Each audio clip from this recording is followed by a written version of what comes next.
Buenas noches, gracias como de costumbre por estar sintonizando su programa de Revista de la Universidad de México, en el que vamos a seguir pues dándole seguimiento al tema del mes, que es rojo. Y entonces en esta ocasión nos gusta la idea de voltear hacia el entorno, ¿no? Para buscar el rojo en el mundo natural. Y pensando un poco, a ver ustedes qué se les ocurre, que sobre todo animales vertebrados, vamos a ir acotando el mundo natural porque si no es demasiado amplio, y pensando en vertebrados rojos, ¿no? Vertebrados colorados, seguramente se les vendrán a la mente algunos pájaros, ¿no? A lo mejor algún pez, pero la verdad es que ya viéndolos como grupo, no es tan frecuente, ¿no? Los pájaros rojos, pues las aves rojas resaltan mucho, obviamente, pero si las ves en el grueso de la cantidad de especies que hay, pues son poquitas, ¿no? Y lo mismo pasa con los peces, y pues los mamíferos son rojizos, ¿no? Ni siquiera alcanzan un rojo brillante. Pero en cambio en los reptiles y anfibios sí se encuentra con mayor frecuencia. Y además ese color pues tiene diversas adaptaciones evolutivas importantísimas. Así que para guiarnos en esta exploración de la herpetofauna, me da muchísimo gusto dar la bienvenida a Georgina Santos, que les cuento, es profesora de la Facultad de Ciencias aquí de la UNAM y estudia pues la sistemática y conservación de los anfibios y reptiles. Y recientemente publicó un almanaque, un libro grandote, 2 libros, en realidad 2 tomos, que son pues, las especies de reptiles y anfibios en peligro de extinción en México. Así que pues, muchas gracias por venir. Muchas gracias por invitarme, encantada de conversar contigo. Tremendo gusto retomar la conversación porque bueno, hace ya varias, iba a decir décadas, pero sí, hace décadas nos tocó ser... Uy, no hagas cuentas. Compartir un salón de clases, ¿verdad? No hagas cuentas, encantada, sí que fuiste un gran alumno. Gracias. Te recuerdo con mucho cariño, claro. Entonces, doble gusto me da que vengas porque además vamos a hablar de, pues, lo que de nos los gusta, temas que más me gustan, ¿no? A todos. Que son los reptiles y anfibios. Y no sé, pensando, a lo mejor podemos empezar así de lo general y irnos a diversos tópicos. Pero pensando así en sobre todo serpientes rojas, a lo mejor es lo que más, en donde más se manifiesta, ¿no? O sea, ¿qué se te ocurre?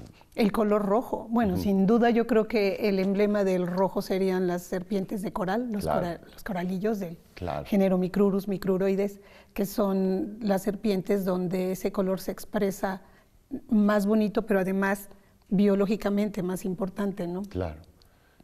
Como de advertencia.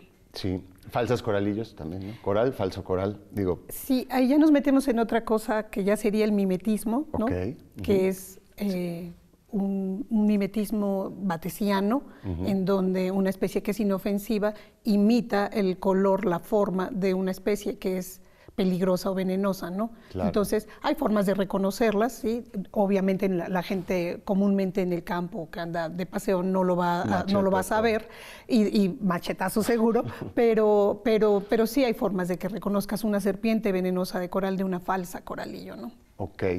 Si quieres, ahorita me gustaría regresar a eso, pero nada más para algunas más, o sea, yo pensaba en las maiceras, ¿no? Las que llaman culebras maiceras. Masticophis. Ajá, luego, que han cambiado de género.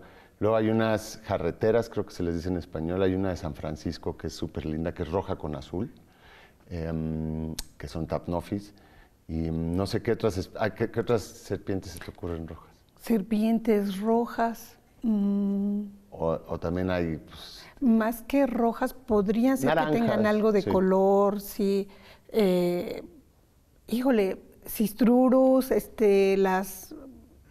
Ay, no me acuerdo ahorita de algunos géneros, pero es que México es el paraíso de las serpientes. Sí, o sea, tenemos muchas serpientes y muchas no son probablemente todo rojo. Tapnophis tiene líneas, tiene bandas, pero hay otras que no son probablemente completamente rojas, ¿no? Sino que tienen a veces el vientre rojo y el dorso no es de ese color, pero es que hay muchas especies. Claro. Y luego, bueno, también nada más y hay algunas lagartijas también, y bueno, en anfibios, ¿no? Hay ranas definitivamente rojas, las dendrobates, ¿no? Y las salamandras que luego hay tritones. Algunos, los tritones, sí. Lo que es el género salamandra como tal, que es europea salamandra, esa se le llama incluso salamandra de fuego, por su coloración, ¿no? Algunas ranas, bombina, por ejemplo, también tiene el vientre muy rojo. Claro. Y la que tú pensaste, que todo el mundo ve, la ranita, el Dendrobates pumilio, que le llaman la ranita de jeans, la ranita de pantalón de mezclilla, porque la mitad de su cuerpo es rojo y las patitas es como si tuviera unos pantalones de mezclilla puestos azules. Sí, esa es. Y esa es, digamos, esa familia sería el emblema Claro. de la advertencia, color de advertencia, ¿no? Claro. En anfibios. Sí, solo quería eso nomás como para trazar para, pues, en casa quienes a lo mejor no tienen tanto imaginario de la herpetofauna, ¿no? Porque yo estaba diciendo que pues a lo mejor son los grupos en que se presenta más frecuente el rojo.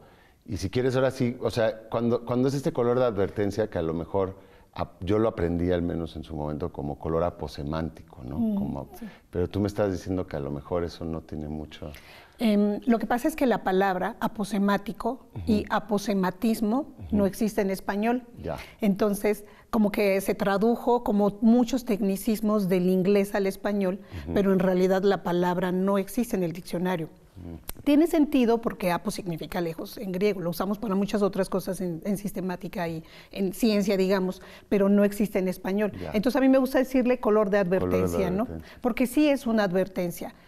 Esos colores en realidad que tienen estos vertebrados, en particular anfibios y reptiles, existen porque hay alguien que los está cachando. Claro. Si no, ¿para qué te vuelves vistoso? ¿Para qué eres así tan colorido? ¿Para quién le adviertes si en realidad no hay alguien que te vaya a depredar o a quien quieras cortejar? Entonces, si esos colores existen con un fin y hay alguien que los percibe, ¿no?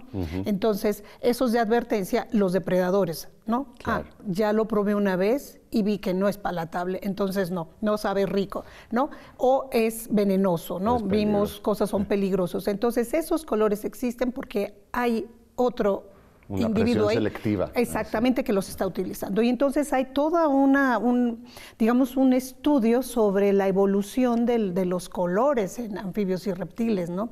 ¿Para qué sirven, no? Porque unos son para la mayoría de las veces es un mecanismo antidepredatorio, ¿no? Claro, sí.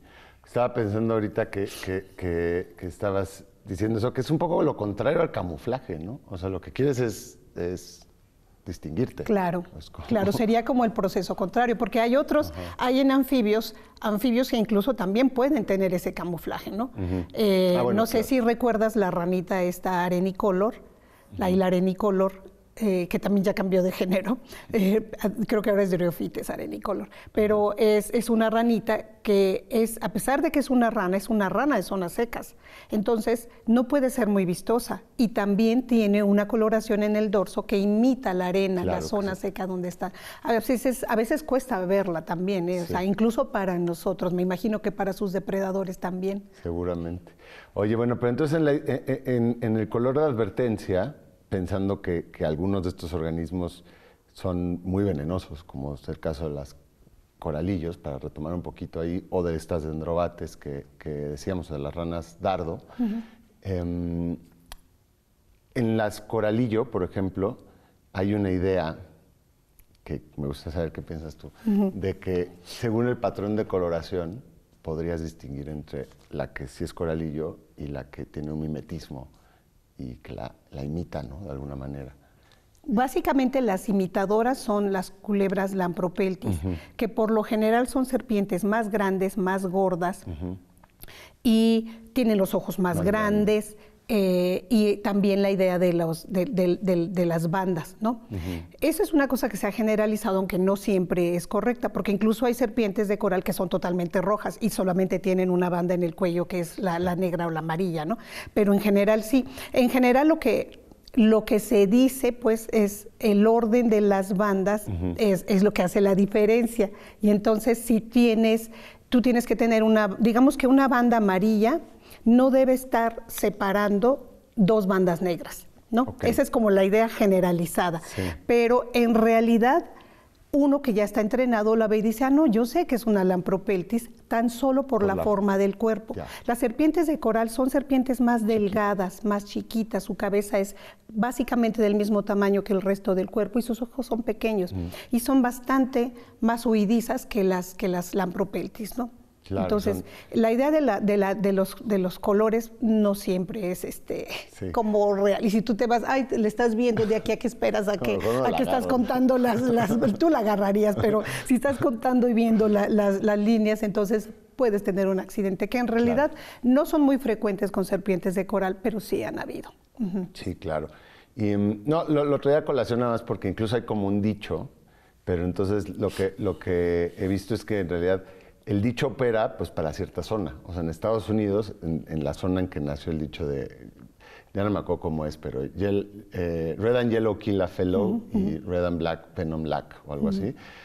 Y ahí sí opera porque tienen poquitas especies, sí, pero claro, ya viéndolo pues con todas las demás especies, no sé cuántas especies de coralillos hay, 90, algo así o más.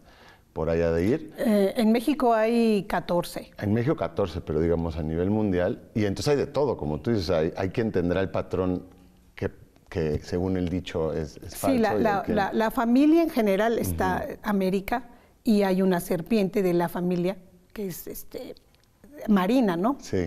Pero en México tenemos muchas especies. Y todavía Centroamérica y Sudamérica hay también. Colombia tiene varias especies también.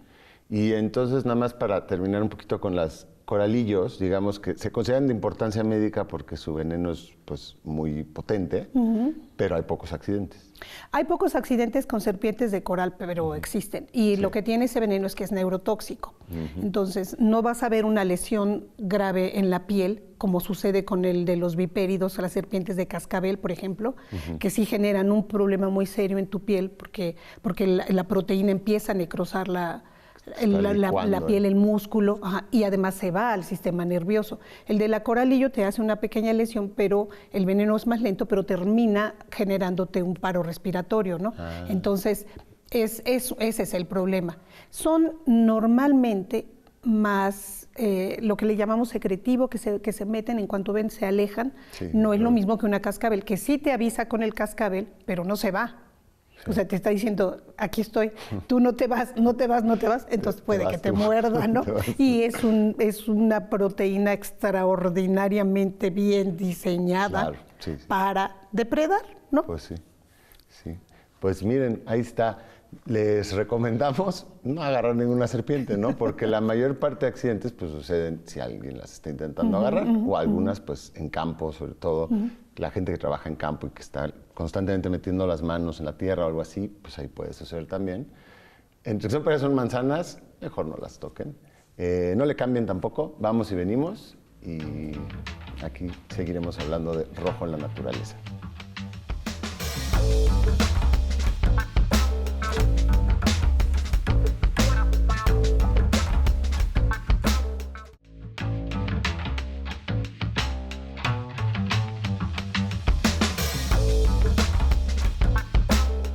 Qué bueno que no le cambiaron, o si acaban de llegar, pues les cuento que estamos hablando de herpetofauna, estamos hablando de reptiles y anfibios, y estamos hablando realmente en busca de criaturas rojas, ¿no? Criaturas coloradas. Estamos platicando con Georgina Santos, que es herpetóloga de la Facultad de Ciencias, y bueno, después de estar hablando de algunas especies llamativas, a lo mejor que todos en casa conocen, al menos como las coralillo y las falsas coral, yo me estaba quedando con la pregunta, teníamos, de cómo es, por qué se expresa más rojo en los anfibios y en los reptiles, ¿no? En las serpientes, claramente, que en otros grupos, y pues es una cuestión de la pigmentación, ¿no? O sea que los humanos, los mamíferos, tenemos melanina, básicamente, ¿no? Y qué tanta cantidad de melanina tengas o no en cierto tejido, pues le da una coloración. Claro. Pero en el caso de los reptiles hay más que melanina, ¿no? Sí, bueno, hay color negro porque hay melanóforos.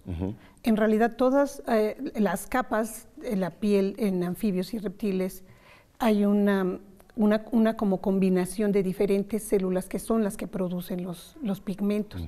La más basal son melanóforos, que es la que produce los negros, pero en medio hay una que se llama iridóforos. Entonces, dependiendo cuántas células y cuánto produzcan de pigmento estas células, es el color que vas a observar. Arriba hay el que produce el rojo, los eritróforos. Entonces, estas células producen esos pigmentos que pueden ser en respuesta a una situación o bien por cuestiones hormonales, si están en época de reproducción o simplemente por cambios. Sí. El ambiente puede modificarlos si están dormidas o si están activas durante el día, pero en realidad es distintas capas, distintas células que producen los distintos pigmentos, ¿no? El rojo, que es el que a todo el mundo le gusta, pues son carotenoides, ¿no? Mira, qué interesante. Pero entonces tienen 3, digamos, y ahora me quedé pensando que algo que nos faltó mencionar hace rato, otros clásico ejemplo de reptiles que pueden ser rojos son los camaleones, ¿no? Por ejemplo, el camaleón pantera de Madagascar. Hay unos que en reposo incluso son rojo así ladrillo, precioso. No, ellos son la expresión máxima de los cromatóforos porque pueden cambiar a voluntad y pasar de verde a rojo o azul, digamos voluntariamente, ¿no? Dependiendo de la situación. Sí, ellos son como una bomba de cromatóforos todo el tiempo, ¿no? Y digo, a lo mejor tampoco nos tenemos que ir muy técnico, pero en los camaleones como cambian de colores porque cambian, digamos, las capas entre estos melanóforos.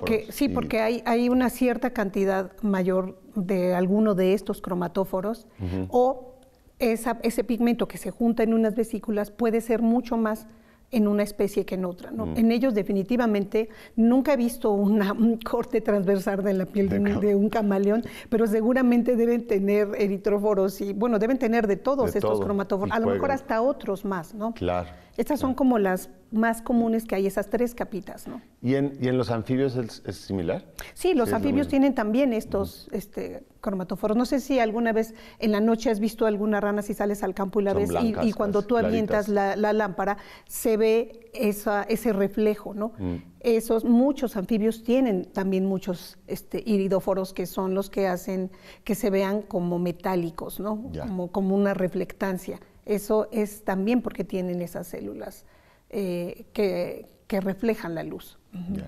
Y ahora también, sabes que estaba pensando que hay algunas especies que se me ocurre que cuando son crías son de un color y luego cambian, ¿no? Sí, claro. Como las boas esmeralda, que de crías son rojo también así, y que a lo mejor ahí de crías pues está jugando con el color de advertencia, ¿no? O sea, a lo mejor eso es lo que... Muchos de los, exactamente, y a veces, bueno, en anfibios muchos de los renacuajos son negros, ¿no? Y uno los ve y dice, es evidente que hay mucha melanina, no hay muchos melanóforos, pero esa estructura de las células en la piel va modificándose con la edad. Y también cambian machos y hembras, claro, ¿no? En anfibios, como en reptiles también, hay dimorfismo sexual, y mucho de ese dimorfismo es no solamente en el tamaño del cuerpo, sino en los colores, ¿no? Cierto. Y con las lagartijas, lo has visto mucho con las lagartijas del género Celoporus, que hay muchas especies en México. A veces los machos tienen color azul muy brillante en la garganta y parte de las superficies ventrales, y no están así todo el año, sino solamente en cierta temporada, ¿no? Y tienen también collares de color brillante y todo, ¿no? Claro. Hay una especie que incluso se llama Pyrocephalus, porque su garganta es muy roja, entonces es como si fuera de fuego, ¿no? Claro. Oye, a lo mejor también sería importante que mencionar, antes de saltar a otro tema que tiene que ver con rojos, pues que no es de gratis que estemos haciendo este programa, que México es pues un país completamente rico de diversidad de reptiles, ¿no? Sobre todo, por área, pues depende cómo lo quieras ver, pero pues entre el primer y segundo lugar a nivel mundial, ¿no? Porque, bueno, nos comparan con Australia, pero... Nos comparan con Australia porque Australia tiene 1.120, 1.130 especies de reptiles, solo reptiles. Pero México tiene 978, una cosa así, o sea, son muchas también. En un territorio más pequeño, pero por la diversidad de ambientes que hay en México. Entonces ha habido oportunidad de que diversifiquen muchos grupos más que otros. Lagartijas y serpientes sin duda se han diversificado en buena medida por esa parte, digamos, central de México que es seca, que ha generado muchos microhábitats para especies que son especialistas en estar debajo de la tierra, ¿no? Entonces sí tenemos muchas especies de reptiles. De anfibios estaremos por ahí del 5º, 6º lugar, ¿no? Tampoco está. No está mal, es respetable. Digo, tampoco es una compencia de quién tiene más anfibios y reptiles, porque la diversidad evolucionó cuando no había límites políticos, ¿no? Y sigue habiendo trabajo sistemático, ¿no? Que hace que a fines del año pasado todavía se describieron algunas especies de ranitas de hojarasca, o sea, hay trabajo sistemático que es lo que hace que se enriquezca la diversidad conocida, ¿no? Porque digo, los organismos ahí están. Si nosotros somos capaces de descubrirlos, qué bueno, y si no, ellos siguen ahí, esperemos. Bueno,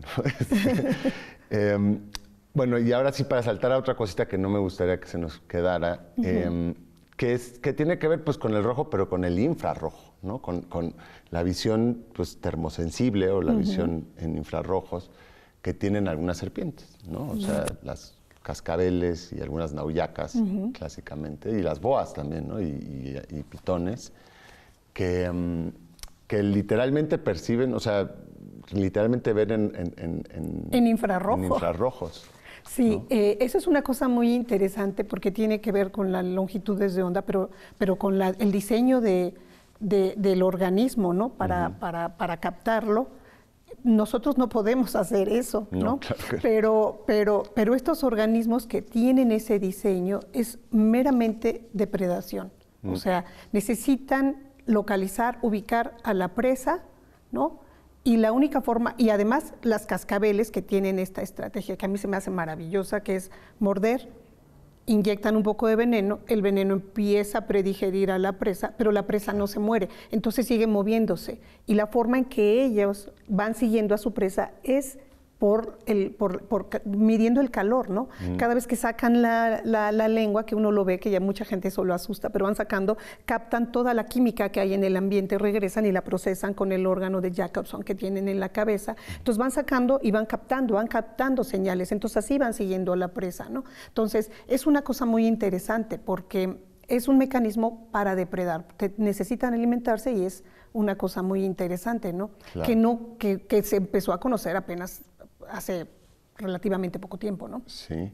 Oye, y entonces, claro, y le llaman fosetas termosensibles, ¿no? Que tienen aquí, si ustedes han visto una cascabel o una nauyaca de estas, verán que tiene pues, sus orificios, sus narinas, y luego adyacentes unos orificios más grandes, más pronunciados, según las especies, o en las boas, por ejemplo, están marcados aquí. Sí, chiquito. Y estos orificios, pues, supongo que van y inervan con el tallo ocular prácticamente, ¿no? Sí, es un sistema muy complejo, pero todo se procesa en el cerebro, ¿no? Y es fantástico, a mí me parece fantástico. A mí me parece extraordinario. Sí. Sí, completamente. Y ahorita creo que valdría la pena hacer una pequeña reflexión sobre que luego los colores, ¿no? Están más en el ojo que mira o sea, decía Tacita Dean que el color es una ficción de la luz, porque realmente no es una propiedad, ¿no? O sea, es cómo interpreta tu cerebro las longitudes de onda que rebotan. Y que tiene que ver con tu capacidad de ocular, ¿no? Sí. No todos los organismos ven a colores, ¿no?